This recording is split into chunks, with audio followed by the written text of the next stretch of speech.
All right, let's get started. Welcome again. I'm Maureen Meyer, Vice President for Programs here at WOLA. Before we get started, a quick housekeeping. The conversation will be in Spanish and English. So if you need interpretation, please go to the interpretation button at the bottom and either select English or Spanish. If you want to hear the language, both of them, just stay on this channel and you will get both English and Spanish. Entonces, para las personas que necesitan interpretación, si van al botón al lado abajo, al lado derecho de interpretación, seleccionan español e inglés. Si no, toda la discusión será, si se deja sin escoger, serían inglés y español durante la conversación. So I'm very happy to welcome our panelists for this discussion. First, I just wanted to give some quick comments about the documentary, and then I'll present the panelists for this discussion. I'm happy to have seen the vertical wall. I think it provides an important overview of the many aspects of migration and people seeking protection from, in this case, looking at the origins of violence in Central America to the US role in fueling that violence, which I think is often forgotten in terms of in part by deporting former gang members back to these countries with very weak institutions and in the post-conflict era, to discussions about US border security and immigration enforcement policies that are focused on walls, deportations, deterrence, and how these are being replicated by Mexico and other countries in the region. I think it's important that the documentary examines the role of countries like Mexico, which is both a transit and growing destination country for migrants and asylum seekers, the risks that they face as on their journey, as well as the different organizations and migrant shelters that are working to support them and defend their rights. And I also found the focus of the work of Habesha refreshing, as I think it's focused on an organization, and we can hear more about it today, that is working to provide educational opportunities for refugees in Mexico, and more just what is the role of receiving communities and how they can support refugees as they move forward with their lives. So I'm very much looking forward to talking to Sonja and Maxime about their work on the documentary, as well as David and Stephanie, to put this documentary into the broader perspective of the regional flow of migrants and refugees. So just briefly, and we're gonna kind of start with a round of comments, perceptions from the panelists. And then if you have questions you'd like to ask them, please put them in the Q&A at the bottom. You can find the Q&A tab. And then we'll go to another round of discussion with them. So we are joined by Sonja Wolf, who has a PhD in international politics from the Aberystwyth, I'm not going to pretend to pronounce that, University in UK, and is assistant professor with the drug policy program at the Center for Economic Research and Teaching in Mexico. Her research is focused on violence, security, migration, especially Mexico and Central America. Maxime Pluvinet is from Toulon, France. He holds a master's in international relations from Sciences Po Toulouse, and he joined Habesha in 2019 as content creation officer. And you can talk about the work that he's done on this documentary as well as past ones. He is also a journalist with the Lebanese digital media, Beirut. I'm sure I'm not pronouncing that well. David FitzGerald is a Theodore E. Gildred Chair at the U.S.-Mexico Relations, Professor of Sociology, and the co-director for the Center of Comparative Immigration Studies at the University of California, San Diego. His research analyzes policies regulating migration and refugee in countries of origin, transit, and destination, as well as the experiences of people on the move. And we're joined by my colleague, Stephanie Brewer, who is the director for Mexico and migrant rights here at WOLA, has over a decade of experience working on migration and human rights issues, more recently at WOLA and previously at Centro Pro in Mexico City. So welcome all of you. Why don't we start off with you, Sonja and Maxime, on the documentary and how this came about. Thank you, Maureen. So the documentary is a collaboration between the CIDE's drug policy program and Habesha Media. And so at the beginning, we thought that Maxime and I could talk a little bit about why we wanted to do this documentary and how we did it.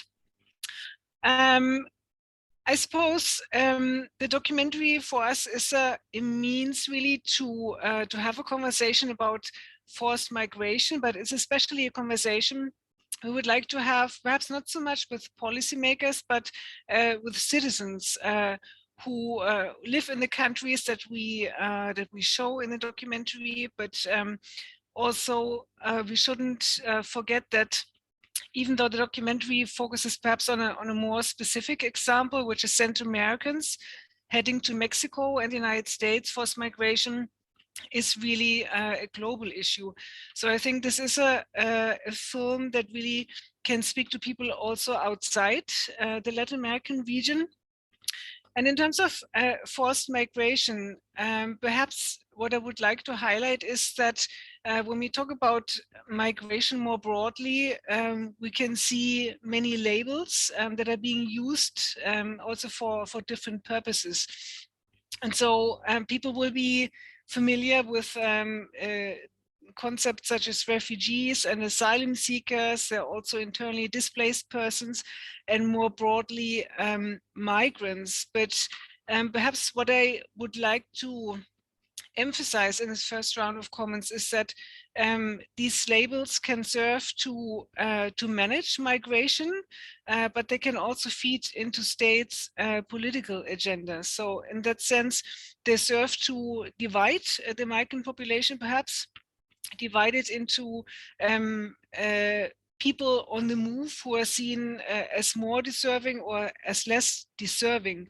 And so we wanted to get away a little bit from these narrow concepts and talk about forced migration, because as you will have seen in the documentary, people leave Central America, or at least the three countries that we were trying to look at more closely, for very different reasons. And perhaps when you look at El Salvador, what comes to mind is gang violence, especially. And when we look at Honduras, by contrast, we see that many people are leaving also because of gang violence, but from the countryside, people are leaving due to food insecurity in many cases. And so forced migration really is perhaps a more useful term to look more broadly at why people feel compelled to leave their countries. And so it's a way to get away from perhaps a narrow idea that people are refugees or asylum seekers if they flee physical violence, and that those who are perceived as economic migrants or as voluntary migrants are therefore less deserving of aid or protection. So this is the main point. One of the main points in the documentary, and also a point that I wanted to put out there for the discussion. And the second one has to do with migration deterrence, especially the term that is also the title of the film, the vertical border. So we see in the case of Mexico how this vertical border operates, and even though the film focuses on Mexico, what we're hoping to show in the film is that what is really behind this vertical border is an interest by the United States to operationalize this vertical border. So this is, even though we see how this vertical border operates in Mexico through migration practices, also through drug war violence, it is really a way for the United States to externalize or to push out its border further and further, not just into Mexico, but also into northern Central America. And this is being done, as we have seen, in order to prevent migrants who are seeking sanctuary from reaching the territory of the United States. I think this is perhaps relevant when we look at the vertical border in combination with the root causes. So if we remember that the idea of addressing the root causes has been important for the Biden administration. And so perhaps it is striking to see how, on the one hand, we have this rhetoric by the Biden administration that has stated that it wants to tackle corruption and impunity, for example, in Central America, that it wants to invest in jobs and development so that people can stay at home. But at the same time, we see that the Biden administration is also continuing policies and programs that were instituted by the Trump administration, for example.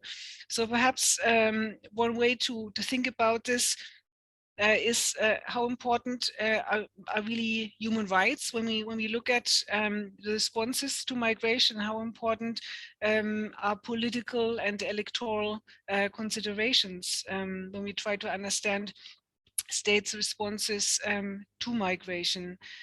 And so perhaps I will just finish with one more thought about the Biden administration. Perhaps the risk that we might see is that if migration deterrence, the idea that people should kept out of a certain jurisdiction is the priority, is the United States then prepared to turn a blind eye to what is actually happening in the countries of origin, for example, in terms of criminal violence and corruption, in return for getting migration deterrence from those countries. And this is a point that is also relevant for Mexico, where one of the greatest concerns at the moment is, of course, the deepening of the militarization process that began over a decade ago, but that is being continued by the current president, and really has expanded in the sense that military officers are taking command positions in civilian institutions such as the Mexican Migration Institute, and generally really are participating much more heavily in public life than was the case before. So really, as Maureen said, the documentary really includes many issues. I hope we were able at least to touch at them and to provide you with a solid overview of what is happening in Central America, but also how Mexico and the United States are responding to this forced migration.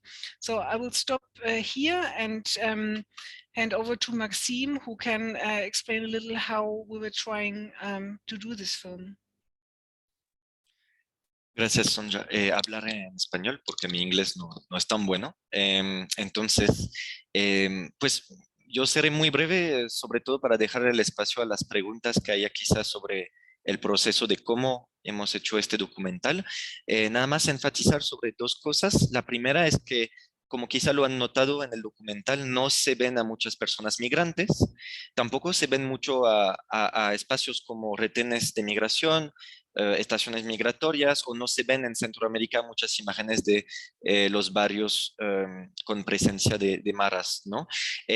Estas faltas que hay en el documental tienen un motivo, una razón, ¿no? Es que por el poco tiempo que tuvimos en cada lugar para grabar, se complicó mucho el acceso a dicha información, y también especificar que también es parte de la estrategia de la frontera vertical, ¿no? El hecho de que espacios como los retenes, como las estaciones migratorias, son difíciles de acceso, son difíciles de grabar. Por ejemplo, en el caso de la estación migratoria de Tapachula, en Chiapas, hemos hecho el proceso para solicitar el acceso a dicho espacio y no lo hemos logrado.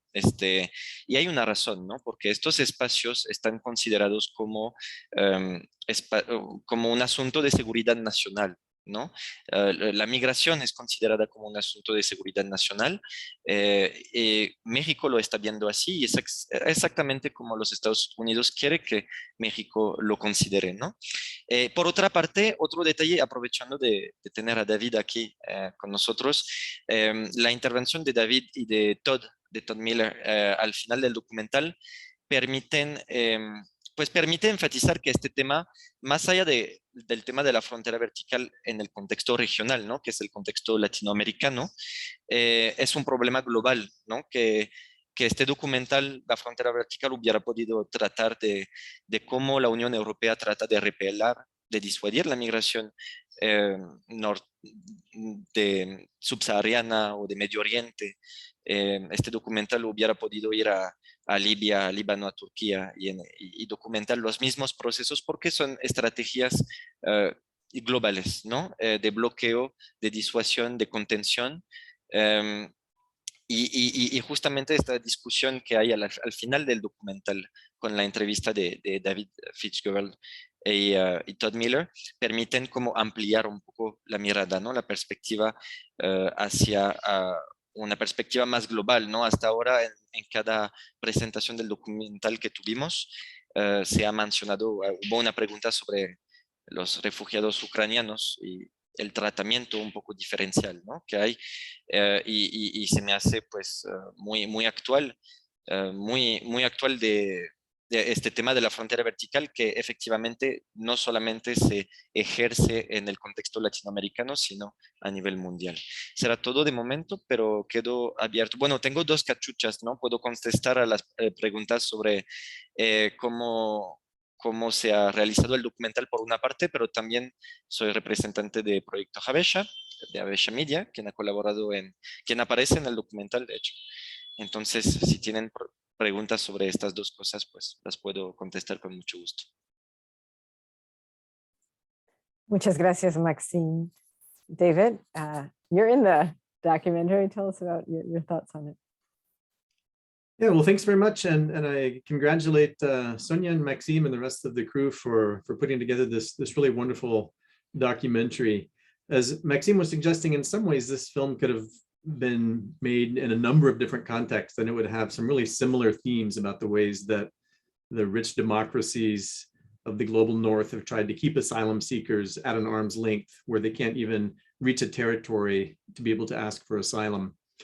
And in some ways, thinking about the particularity of the Central America, Mexico, US context, this film looks like it could have been shot 40 years ago.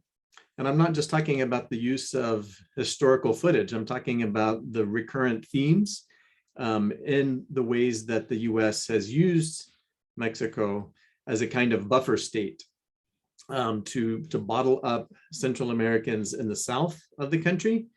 The use of pushbacks at the US-Mexico border for those who were able to make it past the obstacle course. We see evidence of this also in the 1980s, not as systematic as today, but certainly precursors to these kinds of pushbacks.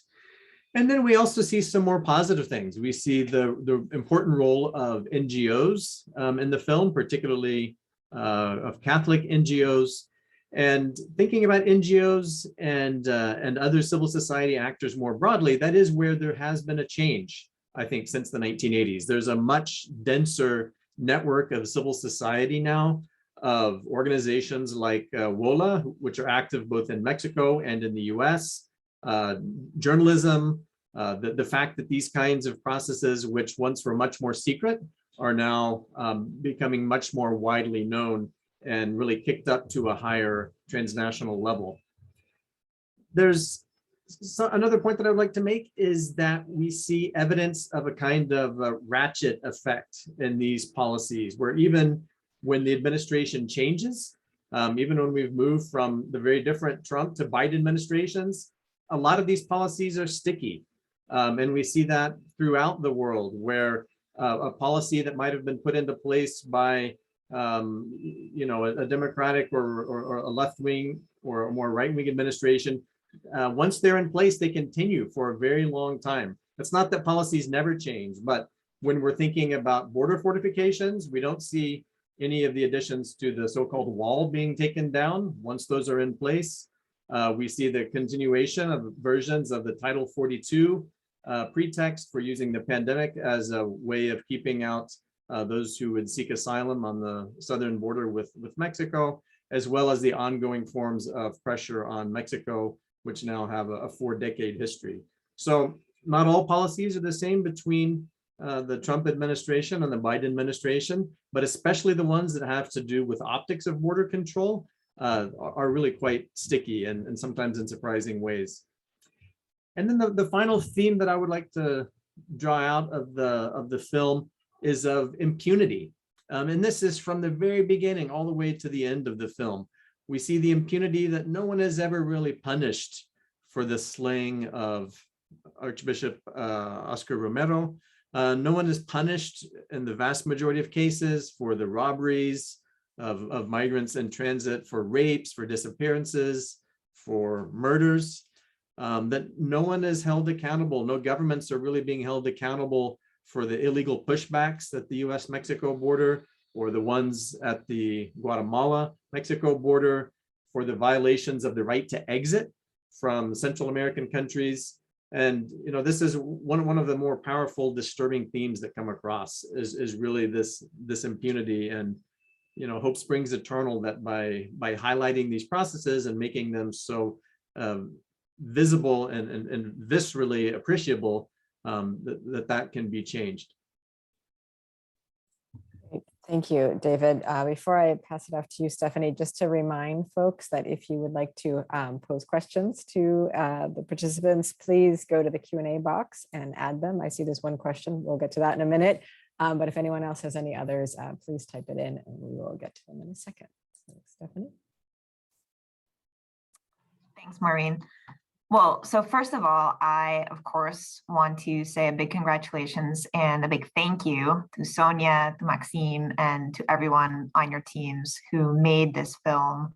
We know that it has come out looking spectacular and streamlined, but took an enormous amount of time and efforts to produce, and it's so important. So thank you so much.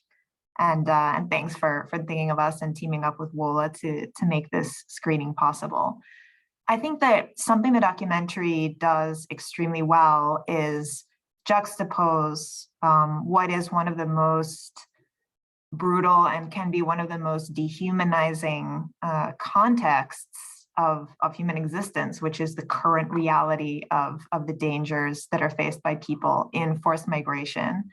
Juxtaposing that with voices and signs of hope and activism and the struggle to protect this population, with the participation in the documentary of course, migrants themselves and people on the move throughout the Americas, and people who are working in shelters and in organizations and fighting for migrant rights. So I found that very striking. And actually, it was interesting to hear a moment ago Maxime say that originally you had envisioned filming more footage in migrant detention stations and checkpoints and these really ubiquitous places of repression and use of force and detention. And of course, the fact that those didn't all make it in have to do with you not being able to get access. But in a way, the final product, I think, really focuses our attention where it needs to be, which is on the people who are at the center of this, the people who are forced to move and who are making the decision to move from that place of having to for their own survival. But finally, these are the people who are driving this movement, and they're the people we need to be keeping front and center when we think about what kind of policies should the US government, should the Mexican government, should governments regionally and in collaboration be implementing, looking at the heightened levels of migration and especially of forced migration in the hemisphere. The question and the quote that most stood out to me, I think, in this film, and I think it will have stood out to a lot of people who saw it, is why don't we turn the border wall into bikes? I absolutely loved that, because wherever we come down on exactly what should be our immigration policy, or exactly where we come down on the importance of bikes, that's essentially calling us to question, this inertia, which is actually more than inertia. It's this ratcheting effect, that David mentioned, but the inertia of doing more and more of the same failed thing, rather than realizing we need to fundamentally rethink these policies and some of these strategies, and that we need to be thinking of truly changing the way that migration and forced migration and asylum is being dealt with. We actually recently, Maureen and myself and another colleague here at WOLA, we've just come back from a visit to Mexico's southern border, to Tapachula, which everyone just saw in the documentary. And the very quick context on Tapachula, as you saw, this is the city where most asylum claims are currently being made in Mexico. It's come to be known as the prison city for asylum seekers, because they arrive already, of course, in this moment of having passed through an extremely dangerous, difficult journey. They're arriving, in the condition of being some of the most vulnerable folks on the planet in that moment in their lives. And they arrive to this mixture of policies that produces what I would describe as the worst of all worlds, right?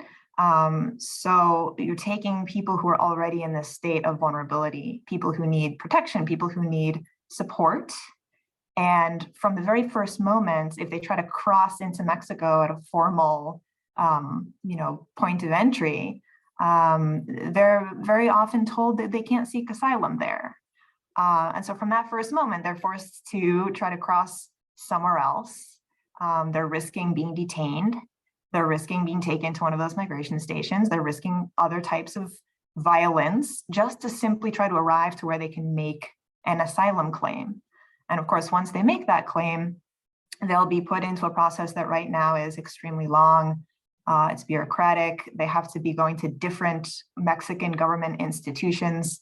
And right now, Mexico is facing essentially an explosion in the number of asylum requests. Last year, 2021, in Mexico, there were over 130,000 asylum requests. This is more than 100 times the number of requests that were made in 2013, to give you an idea.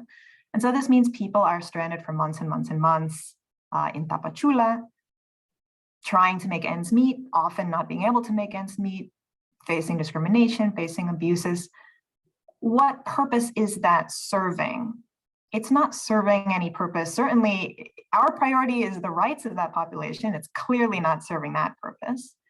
But it's also not serving any kind of larger migration management purpose in the region, because as is so clearly demonstrated in the film, the very idea of forced migration, the factors of violence, of risk, and of course, increasingly other factors add in, climate change is mentioned.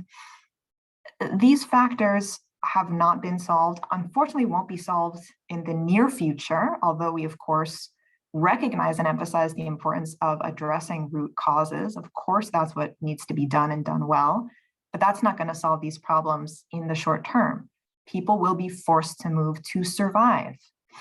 And these sorts of deterrence policies, the use of force, the use of military forces to be intercepting migrant families, this simply doesn't contribute to a good security policy in Mexico with all the security challenges it's facing, and it doesn't contribute to achieving any kind of sustainable situation where people can move in a non-dangerous way, or where people have the option to stay in their home country. All of the end states we're trying to get to, none of those are served by re-victimizing and making more vulnerable these populations through the types of deterrence-first policies that we've been seeing. And unfortunately, the point David was making, I think, rings to how hard it is, but how necessary it is to stop this snowball effect of, okay, the optics at the border look alarming again, and there's political risk in changing strategies. So we're going to keep on with the same policies or deepen them. But that's, of course, what needs to be happening. And I won't say much more so we can get to the Q&A, of course, especially for our filmmakers who are here with us.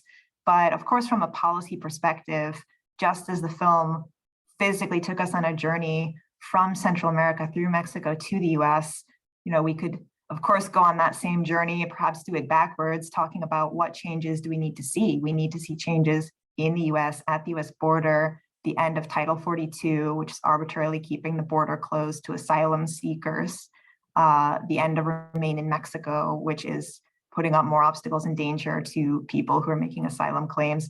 And then also, as everyone has mentioned, the end to this undue pressure for other countries to serve essentially as buffers to migration rather than being partners in addressing that migration constructively. So what we need is to build paths, not walls. So I will leave it there for now. Great, Stephanie, and you prompted my question I was going to ask everybody in terms of a regional approach to migration. So first we'll go to the question from the audience that I had. Actually, there's two from the public, and then I have one quick thing. And I know, David, you have to go by 4, so we'll actually start with you in reverse. But the questions are more, formerly men would leave their families for economic reasons, so traditional migration arriving at the US, maybe because of persecution or security as well. Nowadays, we see many more women and children coming who are often unaccompanied by their adults, guardians, parents. So what explains some of the reasons why you have this different wave of migration at the US-Mexico border or in the region? Another in Spanish, ¿qué responsabilidad ética, aparte del interés propio de detener migración hacia el norte, tiene los Estados Unidos en Centroamérica para asegurar paz, seguridad y un buen vivir? And I'll add a question to this as well, looking at kind of what Stephanie was saying about what needs to happen. Last week, and we've been hearing for a month now or so, last week, President Biden in his meeting with Colombian President Duque officially announced what we had all heard about, which is that they're hoping to reach some sort of regional agreement on migration that they want to sign at the Summit of the Americas, which will be held in Los Angeles in early June. It's a regional declaration on migration and protection.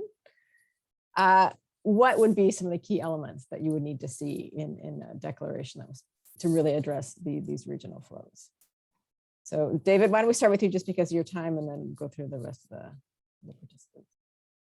Sure. Well, thinking about this last question about regional cooperation, one of the basic findings of researchers who have studied the relationship between development and migration is that with more development, you get more migration, at least in the short run, as more people are able to afford to migrate, as they're able to find ways to overcome the constraints of poverty in order to pave a way out to a more prosperous society. Now, in the long run, development can reduce levels of out-migration, and it doesn't have to be a situation of parity between a country of origin and a country of destination. There are many historical examples of countries where once they're about maybe wages are 4 to 1 higher in the destination, that migration stops and can even reverse. I don't recall off the top of my head what the wage differential is between countries in Central America and the US. It's certainly much higher than 4 to 1. So there might be good reasons to put money into development spending, but preventing migration in the short run is probably not one of them.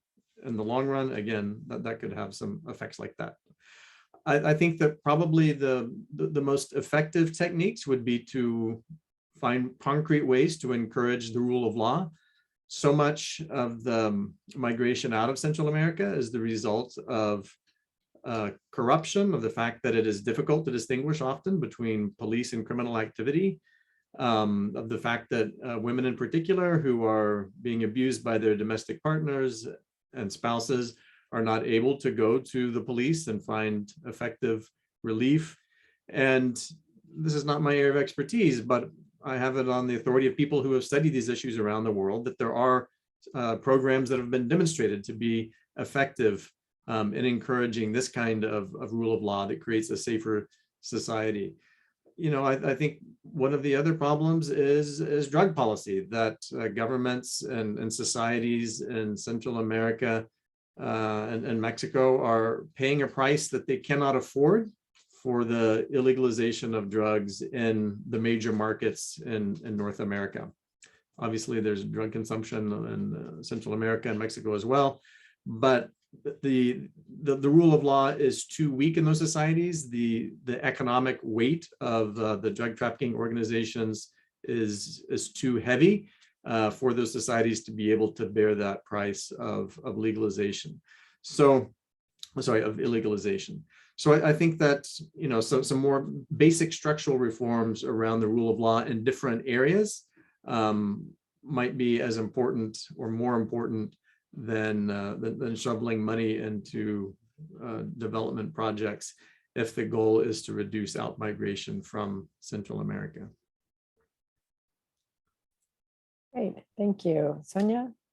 Yeah, I take the questions on what seems to be changes in migration, and also the point on the declaration. So starting with the first one on the differences between what appeared to be economic migration for a long time and the different makeup that we seem to be seeing nowadays, with more women and children being among the migrants, and the perception that perhaps the reasons for the migration have changed.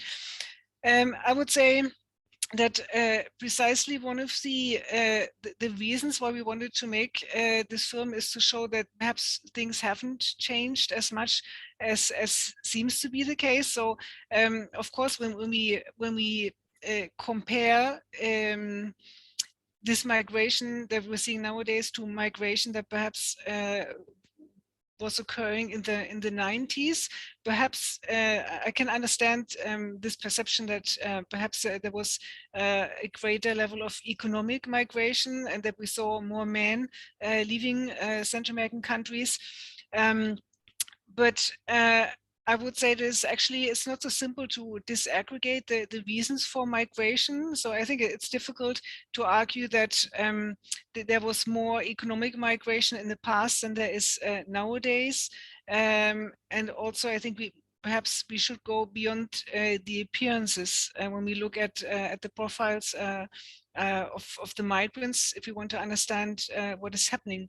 So even if in El Salvador, for example, it seems that nowadays more people are leaving because of gang violence, there's still an economic dimension to this, because many people struggle to find stable employment in Central America. So many people set up their own small business in order to survive, and many people get extorted by a gang. So there's not just an element of violence or the threat of violence, but people also in those cases find it difficult to make a living. So we find that in many cases when we speak to migrants, there are actually several reasons that contribute to migration.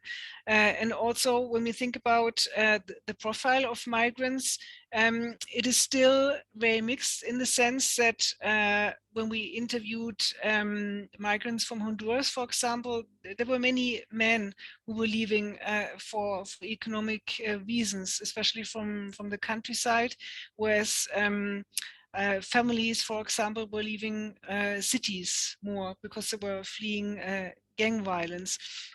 But even so, perhaps what is more striking is that nowadays we find not just more women and children, but entire families who are leaving their countries, and that, for me at least, is a sign that people no longer contemplate a future in their country. So if you want to think about the idea of economic migration and men leaving their country of origin, perhaps there is this hope still that they're going to Mexico or the United States to earn some money and then go back to their country of origin with the savings they were able to accumulate in another country. But when we have entire families leaving their country, I think there is a sense that people find it difficult to imagine a different future in their country. And this was especially striking when we spoke to Hondurans in a previous research project that actually was in part the basis for this documentary. People thought that the situation was so serious, especially when Juan Orlando Hernandez was still president, that people were not able to imagine a different life for themselves in their country of origin. And so at some point they decided that there was no way forward for them in their country, and the whole family decided to leave. But we also have to recognize that even if it's irregular migration, people still need a minimum amount of resources to be able to attempt this migration. So this is also perhaps why we are not seeing even more families than we do already, because people do need some resources to make this long journey. So just in a nutshell, I think we should go beyond these appearances, that we seem to be witnessing, and try to understand more why it is that that people are leaving their countries, and why they do it the way they do it. Very quickly on the declaration that is supposed to be signed. Again, I would invite people to go beyond that, since it's only a declaration. It is not binding. So this is, for me, this is just another another way of making political commitments that later on really have no greater significance. So it's easy for governments to sign these declarations and to make an appearance of commitment to really addressing migration, but then we see that governments are not really providing a coherent response. So when we think about this declaration, and more generally about the response to forced migration, the problem is not so much what governments declare they would like to do, but the problem is one of implementation. So we have really a series of stated commitments, but in practice we see many inconsistencies, really a lack of coherence, and this is even the case with the Biden administration. And just perhaps to give two brief examples, because the Biden administration has spoken, for example, about its interest to foster investment in Central America so that people will have more jobs. But then the question we might ask is, how valuable will this investment or this employment really be if the jobs are limited to more poorly paid jobs in transnational corporations? Yeah, this is why people are leaving Central America already, because they're not able to make a living with the jobs that are available. And the other example, something that I came across recently, is that the United States also dumps garbage in Central American locations, and so we know already that there is a problem of environmental degradation, and really Central American territories are becoming decreasingly livable. So really what I see as one of the problems is the rhetoric on the one hand that promises that forced migration will be addressed holistically, and on the other hand we see either inconsistent or fragmented responses, or simply a continuation of deterrence. So this is, in the case of this declaration, this is really for me just one more sign that governments are not really serious about addressing forced migration. Thank you, Sonja. Maxime? No, no tengo nada en particular que agregar. Me sumo a lo de Sonja, quien hizo toda la investigación, entonces yo soy más la cámara. Bueno, ahorita te preguntamos algo sobre la filmación. Stephanie, no sé si tienes algún comentario. I mean, just I think to reiterate some of what our panelists have already said, but to boil it down, what do we not want to see in regional migration agreements or cooperation? Certainly what we don't want to see, and what I would say is an untenable situation, is for one of the countries participating in and driving those discussions to have its border closed to asylum seekers, right? If we're talking about collaboration, then the minimum baseline should be each one of those countries recognizing, for instance, the right to seek asylum. What we don't want to see also is an agreement whose driving purpose, or one of the main purposes, is simply for other countries, not the United States, to be blocking or absorbing migration, and the idea that migrants arriving at the U.S.-Mexico border is somehow a failure. These scenarios simply don't make sense for a number of reasons. Certainly, when you look at the population in migration and in forced migration, there are people who, and I'm going to focus a little bit my comments on the situation in Mexico and the United States. That's the area that I know best because of my area of work in WOLA.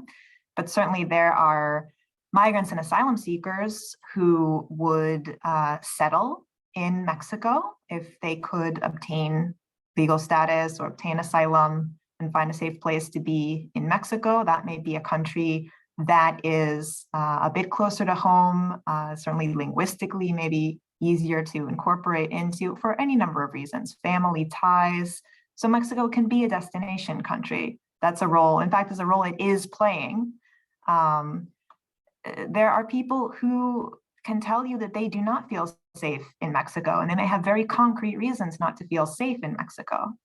They may have family in the United States. They may be children whose parents are in the United States, or they may have their network of support awaiting them in the United States. Those people are not going to settle in Mexico. Their destination very clearly is a different country.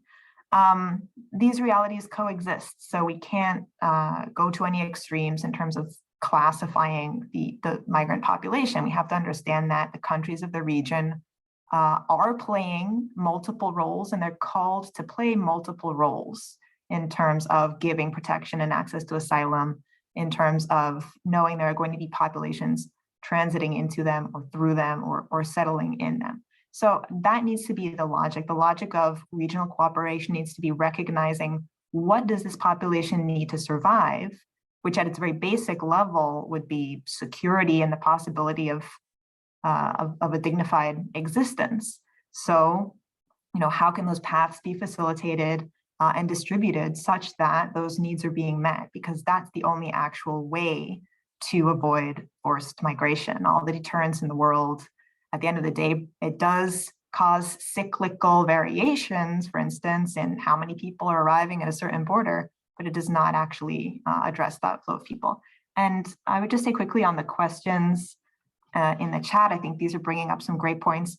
Just to add quickly to what Sonja said on the different populations who are leaving, another important point to make is that to the extent that families in particular, or really anyone, people who are leaving because of threats and violent acts, sometimes precisely those people are leaving from one day to the next without having the opportunity to plan their journey, without having the opportunity to gather as many resources as they perhaps know that they're going to need, but they just cannot. And the people who set off in those circumstances are in a very acute situation of vulnerability. As we've been told constantly by migrants, everything costs money, every step, everything you need to do, it's going to mean paying somebody, paying a bribe, being extorted. And so people who lack those resources and were not able to plan the journey a bit more are in a very acute situation of vulnerability. And then I also think the last point is a great one, looking beyond the very practical need to just have a logical management of migration and asylum in the region. Of course, the United States is also not an indifferent neutral observer to some of these problems. As the film touches on, as you touched on, Maureen, the United States has also played a role in generating some of these circumstances. So certainly another very valuable message that I think comes through in the documentary. Thank you. We have about 7-8 minutes. So I had a question for you, Maxime, on the production side of things. Dos preguntas más bien. Por un lado, cubrieron muchas partes de México, o sea, la frontera sur, luego Saltillo, Tijuana. O sea, ¿cómo decidieron dónde ir? Porque hay muchas otras partes donde no pudieron cubrir. Y segundo, a nivel de cómo firmaron, porque yo creo que lo me llama mucho la atención son imágenes desde arriba, visuales. Yo soy de Arizona, estudié en Tucson, o sea, soy nativa de Arizona, me encanta ver el desierto, que son estas montañas, o sea, cómo captaron todas esas imágenes. Y una pregunta para ti, Sonja, doing English or Spanish, I'll do it in English quickly. I think on Honduras, I've heard the same thing from many Hondurans that I've talked to in Mexico, like the feeling of hopelessness, you know, that they had no belief that their government would come through for them in any way, and especially when Juan Orlando was president. They reelected Xiomara Castro in November of last year. You know, the National Party is out of office. How much do you think this gives Hondurans? Any sign of hope? And then just overall, I mean, where do you view migration from Central America? If you look at US apprehension numbers, Central American migration is down a little bit. I mean, it's not completely dropped, but there's other nationalities that are also increasingly reaching the US-Mexico border, Venezuelans, Cubans, others. So where do you see it, just looking at the Northern Triangle countries too, the migration flows and who might be still feeling like they're forced to leave their home countries? Me permito entonces contestar primero. Bueno, sobre los lugares, porque efectivamente son muchos lugares, muchos más, ¿no? Que se hubieran podido grabar y aparecer en el documental. Para ser honesto, es principalmente un tema de dinero, que no se pudo explorar más espacios, o también de tiempo, ¿no? Porque había que más o menos cerrar el documental y su grabación entre septiembre y la primera mitad de octubre, y eso hizo que tuvimos que recortar el viaje, ¿no? Yo recuerdo que en una fase muy inicial del documental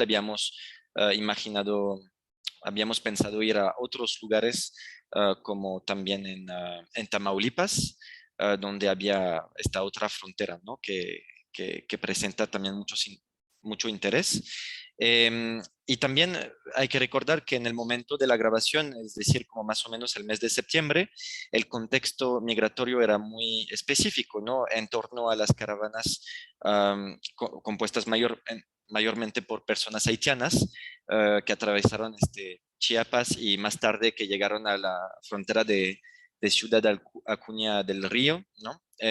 Habíamos pensado ir en estos momentos, honestamente fue por razones financieras que no pudimos acudir a estos lugares que hubieran sido muy interesantes documentar.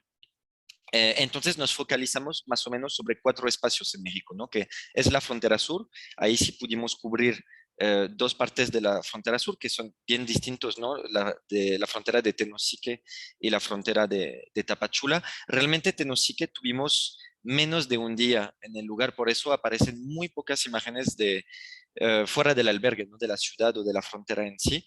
Eso me permite introducir el tema del tiempo, ¿no? Fue un documental muy, casi estuvimos corriendo, ¿no? Para hacer este documental, porque la grabación tomó 36 días en total, para pues 5 países, más de 17 lugares de grabación. Literalmente teníamos muy muy poco tiempo en cada lugar, quizá menos de 2 días en general por lugar de grabación, salvo en Tapachula, donde tuvimos un poco más de tiempo, también Aguascalientes. Pero realmente era una cuestión de tiempo, ¿no? Y teníamos las entrevistas ya planeadas, entonces íbamos casi de la central de camión a hacer la entrevista, a grabar un poco en la ciudad y teníamos que ir, ¿no? Lo que nos dejaba como muy poco margen para adaptarnos a las coyunturas, ¿no? Que pasaban. Por ejemplo, estábamos en Tapachula cuando sucedían lo de las caravanas de haitianos en Huistla, un poco más, que ya casi llegaban hacia Arriaga, ¿no? En Chiapas, ¿no? En la frontera sur de México, y no nos daba el tiempo de ir a grabar esos lugares porque ya teníamos planeado el viaje a Tenosique. Entonces, por mucho que queríamos adaptarnos a las coyunturas, ¿no?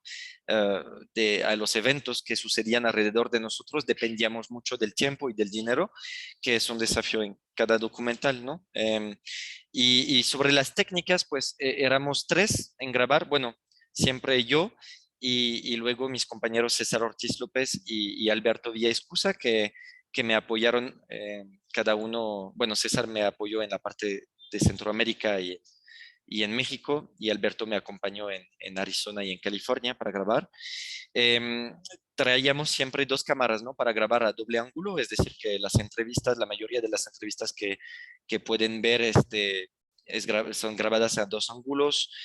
También por eso pueden ver, por ejemplo, en la escena del río Suchiate, entre Guatemala y México, pueden ver a la vez alguien que graba en la lancha y alguien que graba con el dron, la lancha donde me encuentro, porque traíamos un dron, ¿no? Entonces hicimos como varias giras donde yo o César estábamos en la lancha y la otra persona libre pues estaba manejando el dron, y así nos permitía como grabar la misma lancha, pero desde una perspectiva más interna, ¿no? Yo en la lancha como si estuviera llegando con los migrantes del lado mexicano, y mi compañero César que estaba con el dron grabándome, ¿no? Mientras estábamos así. La mayoría del tiempo estuvimos así a 2 cámaras a doble ángulo para cubrir más superficie. Y realmente pues es eso, ¿no? Para introducir cada lugar intentamos grabar con el dron en cada lugar cuando llegamos. A veces no fue posible por temas de batería, como es el caso en Saltillo, yo creo que tampoco en Aguascalientes, o hay otro lugar en el documental que no aparece con dron porque teníamos que trasladarnos en camión de un lugar para otro, no teníamos el tiempo para recargar baterías, y bueno, otra vez el tema del tiempo, ¿no? Y del dinero. Fue una experiencia muy gratificante, muy interesante de grabar es la primera vez que la verdad grabo tantas personas, tantos lugares, tanta información en tan poco tiempo. Fue muy interesante, sobre todo de pasar mientras sucedía lo de las caravanas, ¿no? Yo vuelvo siempre a eso de las caravanas porque era el contexto muy particular en el cual nos encontrábamos al momento de grabar. Era muy interesante de pasar en poco más de 30 días desde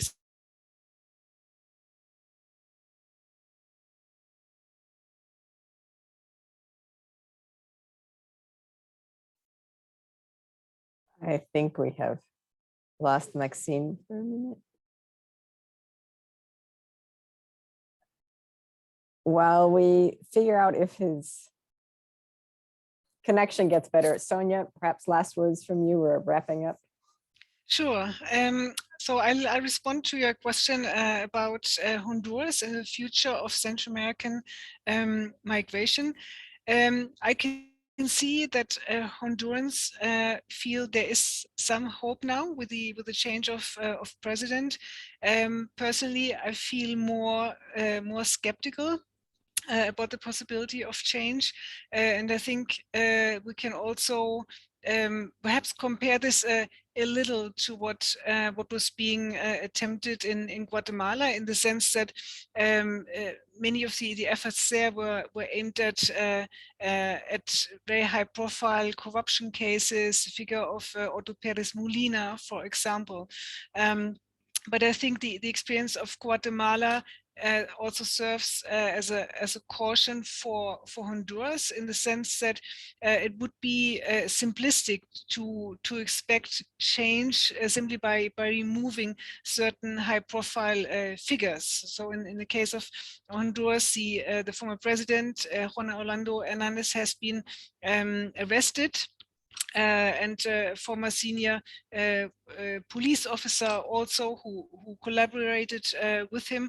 But I think it would be premature to conclude from this that things are necessarily going to improve in Honduras, and that is because the criminal structures that have existed, and also the corruption networks, really go very, very deep, are very far-reaching, and eliminating those networks or those structures would take a long time. So I feel skeptical about that possibility.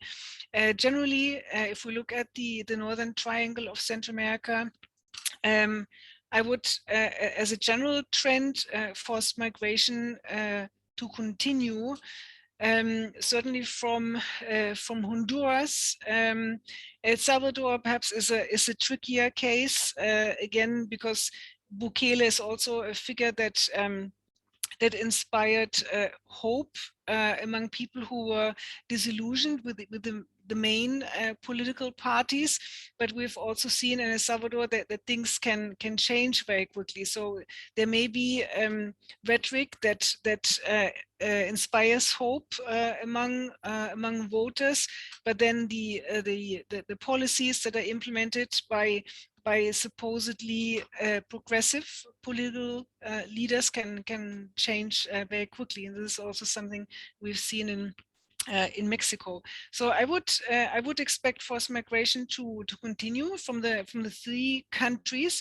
The question is, how can we perhaps keep track of what is happening? And I say this because people continue to find different ways of traveling, and people don't necessarily stay in migrant shelters, for example, where we can speak to them and ask them about their reasons for forced migration. So something that struck me, for example, when I did this research on forced migration, was that there were many Hondurans in the migrant shelters, but less so Salvadorans and certainly Guatemalans. And so when we think about how people attempt this migration, it's not just a question of are they going to take a train, or are they going to travel in a trailer, but also smugglers. To what extent do people rely on smugglers if they can obtain the resources for this? And so I think many forced migrants will go undetected in some ways, because they're not they don't appear to us in locations where we can speak to them.